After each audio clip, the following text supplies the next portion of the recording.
हर्षद मेहता, ये नाम आपने सुना ही होगा। इस नाम को किसी इंट्रोडक्शन की जरूरत नहीं है। किसी के लिए ये एक हीरो हैं, तो किसी के लिए देश का सबसे बड़ा स्कैमर, घोटालेबाज। तो चलिए शुरू करते हैं हर्षद मेहता की कहानी को।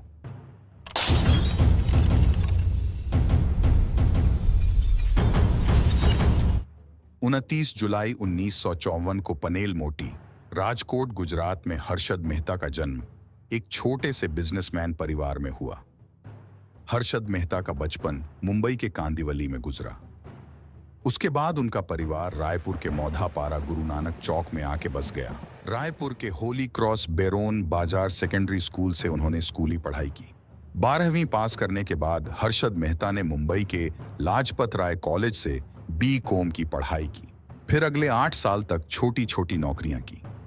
बी.कॉम पास करने के बाद हर्षद ने पहली नौकरी new India assurance company limited में बतौर सेल्स पर्सन की और उसी वक्त उनका इंटरेस्ट शेयर मार्केट की तरफ जागा और उसने नौकरी छोड़ करीब 1981 में हरि जीवनदास नेमीदास सिक्योरिटीज नाम की ब्रोकरेज फर्म में बतौर जोबर नौकरी ज्वाइन कर ली और प्रसन्न परिजीवनदास को अपना गुरु मान लिया। प्रसन्न परिजीवनदास के साथ काम करते हुए हर्षद मेहता ने स्टॉक मार्केट के हर पैंतरे सीखे। इसके बाद 1984 में खुद की Growmore research and asset management नाम की कंपनी की शुरुआत की और बॉम्बे स्टॉक एक्सचेंज में बतौर ब्रोकर मेंबरशिप ली। यहां से शुरू हुआ स्टॉक मार्केट के उस बेताज बादशाह का सफर, जिसे आगे चलकर स्टॉक मार्केट का बिग बुल कहा जाने लगा। हर्षद मेहता एक समझदार और काफी चालाक आदमी था। उसकी काबिलियत के बल पर उसकी कंपनी लगातार तरक्की करने लगी। 1990 के दशक में हर्षद मेहता की कंपनी में बड़े बड़े इन्वेस्टर्स पैसा लगाने लगे थे।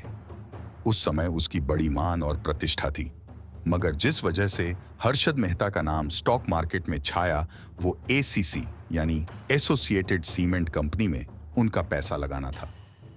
हर्षद मेहता के एसीसी में पैसा लगाने के बाद मानो एसीसी कंपनी की किस्मत ही बदल गई। ऐसा इसलिए क्योंकि एसीसी कंपनी का जो शेयर 200 रुपए कीमत का था, उसकी कीमत 1 साल के अंदर तेजी से बढ़कर 9,000 रुपए हो गई थी। हर्षद मेहता के प्रभाव का अंदाजा इस बात से लगाया जा सकता है कि 1990 तक आते आते हर्षद मेहता का नाम हर बड़े अखबार, मैगजीन के कवर पेज पर आए दिन आने लगे थे।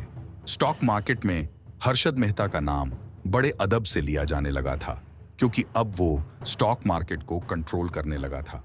वो गरीब परिवार से आया शख्स अब स्टॉक मार्केट की दुनिया का बेताज बादशाह बन चुका था। सिर्फ उसके एक इशारे पर शेयर हिल जाया करते थे। हर्षद मेहता के समय सेंसेक्स 1200 से 4000 तक पहुंच गया था और ये सब हर्षद मेहता की ही वजह से हो रहा था। उनकी वेल्थ लगातार बढ़ती जा रही थी। अब जाहिर है, जब दौलत होगी तो शौक भी वैसे ही होंगे। हर्षद मेहता ने साल 1991 में लेक्सस LS 400 खरीदी, जिसकी कीमत लगभग 45 लाख थी। उस समय यह राशि काफी बड़ी थी, जिससे यह भारत की सबसे महंगी और लग्जरी कारों में से एक बन गई थी। हर्षद मेहता के 15,000 स्क्वायर फीट के सी फेसिंग पेंट हाउस से लेकर उनकी महंगी गाड़ियों के शौक तक सबने उन्हें एक सेलिब्रिटी बना दिया था।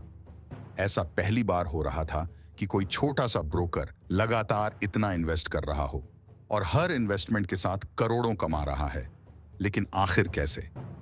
बस इसी सवाल ने हर्षद मेहता के अच्छे दिनों को बुरे दिनों में बदल कर रख दिया। सवाल था कि आखिर हर्षद मेहता इतना पैसा कहां से ला रहा है।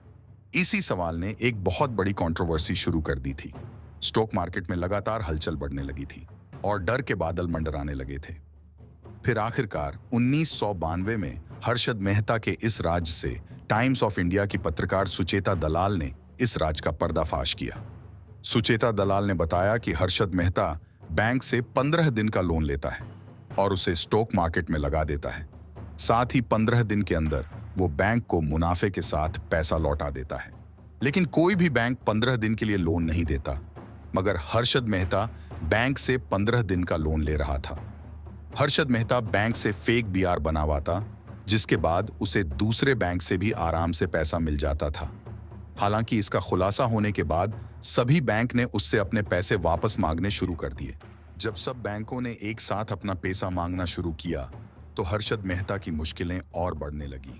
इसके अलावा सुचेता दलाल ने एक आर्टिकल पब्लिश किया जिसमें उन्होंने बताया कि बैंक में 5,000 करोड़ का घोटाला हुआ है, जिसका इशारा सीधे तौर पर हर्षद मेहता की तरफ था। इस आर्टिकल के पब्लिश होने के बाद सांसद में सीबीआई जांच की मांग उठी और हर्षद मेहता के बुरे दिन शुरू हो गए। सीबीआई की जांच शुरू हो चुकी थी और हर्षद मेहता के कारनामे भी खुलकर सामने आने लगे थे।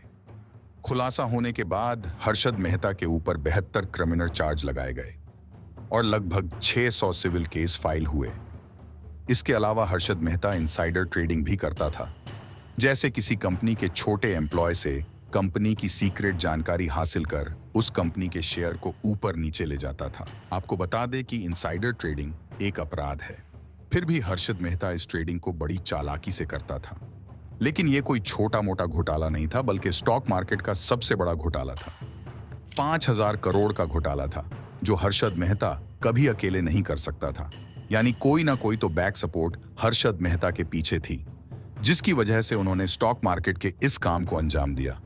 और इसका खुलासा खुद हर्षद मेहता ने प्रेस कॉन्फ्रेंस करके किया। हर्षद मेहता ने अपनी प्रेस कॉन्फ्रेंस में सीधा तत्कालीन प्रधानमंत्री पीवी नरसिम्हा राव पर गंभीर आरोप लगाए थे। उन्होंने दावा किया था कि उन्होंने प्रधानमंत्री को रिश्वत के रूप में 1 करोड़ रुपए दिए थे ताकि वो उनके खिलाफ चल रहे मामलों में मदद कर सकें। इस आरोप ने भारतीय राजनीति और वित्तीय जगत में तहलका मचा दिया था। इसके अलावा उनके वकील ने कहा कि अगर इसे स्कैम का नाम देना ही है तो ये हर्षद मेहता स्कैम नहीं, बल्कि पीवी नरसिम्हा राव स्कैम है।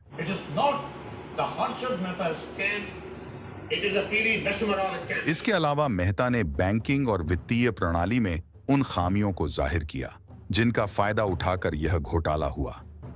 उन्होंने सिस्टम में मौजूद खामियों और अक्षमताओं की ओर इशारा किया। उन्होंने ये भी संकेत दिया कि राजनेताओं, नौकरशाहों और कॉरपोरेट संस्थाओं के बीच एक गठजोड़ था जिसने इस घोटाले को संभव बनाया। उन्होंने यह भी संकेत दिया कि वो अकेले काम नहीं कर रहे थे और कई हाई प्रोफाइल लोग इसमें शामिल थे। हर्षद मेहता ने अपने कार्यों का बचाव करते हुए खुद को बलि का बकरा बताया। उन्होंने कहा कि उन्हें अनुचित रूप से निशाना बनाया जा रहा है, जबकि इसमें शामिल और लोगों की उतनी गहन जांच नहीं की जा रही है। और ये बात सच भी लगती है, क्योंकि हर्षद मेहता इतना बड़ा स्कैम अकेले कर ही नहीं सकता था। The politicians are backbone of all crimes. Harshad Mehta द्वारा प्रधानमंत्री पीवी नरसिम्हा राव पर रिश्वत का आरोप लगाने के बाद भारतीय राजनीति और मीडिया में भारी उथल पुथल मच गई थी। इस आरोप की जांच के लिए कई एजेंसियों ने काम शुरू किया, लेकिन हर्षद मेहता के आरोपों को साबित करने के लिए पर्याप्त सबूत नहीं मिले। मिलते भी कैसे, वो देश के प्राइम मिनिस्टर थे।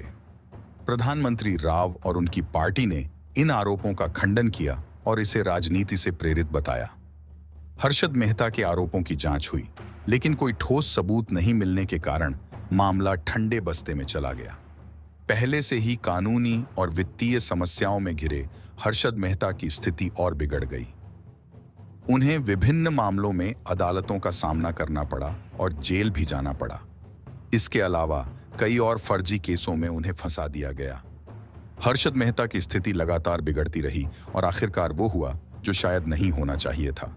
31 दिसंबर 2001 को तिहाड़ जेल में हार्ट अटैक से अचानक उनकी मौत हो गई। अब इस पर भी बहुत सवाल उठाए गए कि अचानक कैसे हर्षद मेहता को हार्ट अटैक आ गया, या ये कोई साजिश थी हर्षद मेहता को हमेशा के लिए खामोश रखने की।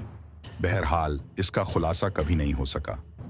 लेकिन एक बात पूरी तरह सच है कि अगर हर्षद मेहता सिस्टम के खिलाफ न जाता तो उसका अंजाम ऐसा तो बिल्कुल नहीं होता, बल्कि हो सकता था कि वो कुछ समय में जेल से रिहा भी हो जाता और सेटलमेंट हो जाता।